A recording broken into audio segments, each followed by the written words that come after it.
Jammers, welcome back to my channel, Jam Moves. And I just want to say thank you for all of your overwhelming support to our YouTube channel. And if you still haven't subscribed to our channel, if you're new to this channel, can you please click this or this side? Can you please click on this link? And I really appreciate for the like and a very nice feedback through our comment section. Now, I've missed doing this. It's been a while that I haven't done content that's relevant to my field. First of all, I am a language teacher, and right now, we just did recently a very nice strategy in our summer class, which I am very much willing to share to all of our English language arts teachers. So let's start. And this one is a strategy for literary analysis. It's a rhetorical device that would help you understand better. Sometimes our students would say, "Oh, mister, it's so hard to analyze this poem. It's so hard or difficult to analyze this speech, or it's so difficult to analyze this short story." And this strategy that I'm going to be introducing to you right now is very helpful. And if it helped me, then I'm pretty sure it will help you as well. So we call this as SOAPSTone. So it's an acronym. So meaning each letter has a corresponding meaning. S right there. Let me just use my pointer. Let's have this one. Something that would focus. So S right there stands for speaker. And O stands for occasion. A stands for audience. P stands for purpose. S stands for subject. And let's go down a little bit. Tone right there. That's why it's called SOAPSTone, because it's easier for our students to recall. Alright, so again, SOAPSTone is a strategy that we frequently used for literary analysis and to better understand the hidden or the subtle meaning behind every work of literature, right? We call this one a SOAPSTone analysis, but after all, you have to figure out the theme with all of these components. The good thing about SOAPSTone is that when you have all the components together, when you figure out from S to T, from speaker to tone, then it would be easier for you to come up with a theme or answer questions. So can you imagine if it's a very long short story, and then you break them down to this very simple, breaking down the complex ideas in that short story. For this one, it would be easier for our students. So let's go to each of the component or part of this one by one. So let's start. So we have their speaker. When we say speaker, we're going to ask whose voice is telling the story. So like, for example, remember that it's not enough simply to name the speaker. What can you say about the speaker based on references to the text? So sometimes our students will be confused with, saying speaker as the author. Like, for example, Edgar Allan Poe, in the story The Telltale Heart, you would say the speaker is Edgar Allan Poe. No, Edgar Allan Poe is the author. The speaker doesn't necessarily have to be the author himself. The other term for speaker is the narrator. From whose perspective is it? Is it narrated in a first-person point of view? Is it narrated on a third-person point of view? And when you describe a speaker, you have to be specific with that. So maybe you can say, like in a certain story, you might say that the speaker is a mother who truly cares for her children. So you have the description and you give, specific details to the speaker. Very brief. Now, let's proceed so let's go to the occasion. So when you say occasion, it means that what is the time, the place, the current situation, or the context in which the author is writing. So you have to be certain to discuss and record both the larger occasion, that is, those issues or ideas that must have made the speaker think about the issue, as well as the immediate occasion. What do you mean by that?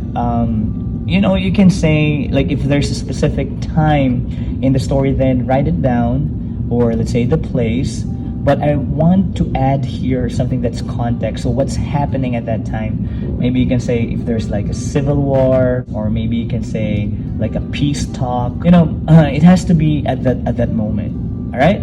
So that's what you call occasion. So that's what you call occasion. Now let's proceed to the audience.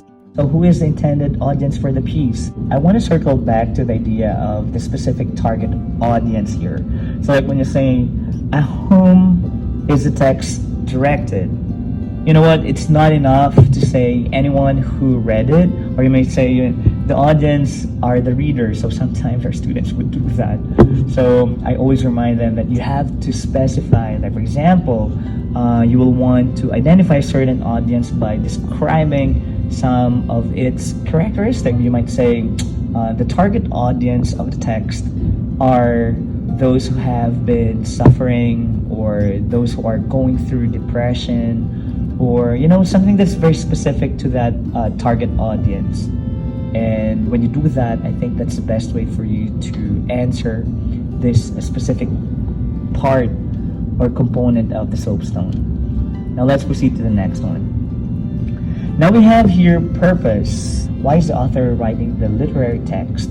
Yes, I was saying earlier, when you say purpose, that means, why is the author writing that literary text? You have to be specific with that. It could be a purely personal one, or for example, to assuage guilt. When you say assuage, that means you're going to relieve or ease your guilt, or to encourage action, or maybe just to purely entertain, right? So, but it could be also be directed at the audience, who will have to decide what the message is and how the author wants this audience to respond. Let's focus next on the subject. So basically, the subject, you just have to briefly state the main ideas of the article or the literary text. So all you have to do is just simply give like what the topic is all about. You should be able to state the subject in a few words or in a very short phrase. All right, you might say that the subject talks about depression, or you can just simply like the poem is all about unrequited love. Right, so you can say it that way. And the last part of SOAPSTone is basically the tone. So what is the feeling or manner of expression used by the author? You have to try to choose the description of the tone that fits the piece as a whole. Include specific words or phrases from the text and explain how they support your statement. So you talk about feelings, right? So I have here a lot of feelings. Like for example, you might say that the tone is angry, the tone is boring, the tone is humorous, you can say that, or maybe sentimental. So let's have a recall of what SOAPSTone is. So SOAPSTone stands for speaker, occasion, audience, purpose, subject, and tone. So you know what, Jammers, I actually have actual videos how my students, were able to identify the specific parts of SOAPSTone. And we used the story of Edgar Allan Poe, which is The Telltale Heart. And let's see how they did really well in this one. I really appreciate them. So, and then I asked permission from them if I can use it in their YouTube channel, and they allowed me to do that if it's for academic purposes. So here it is. Let's see the example of what SOAPSTone is. So thank you so much, and I hope you will learn something. Until next time.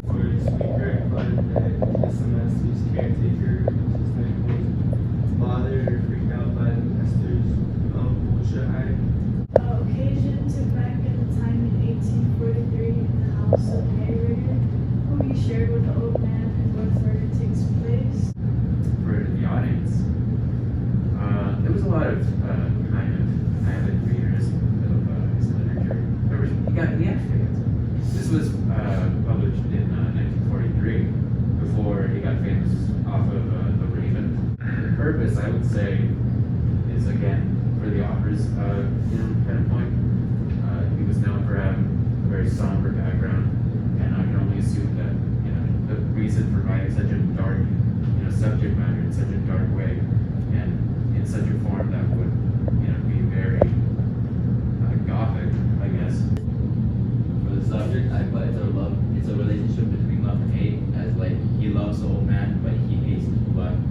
last one, the tone. He seems very confused, tired, and upset. Yeah, that's very true. Let's give Viviana a round of applause for that. Very good job.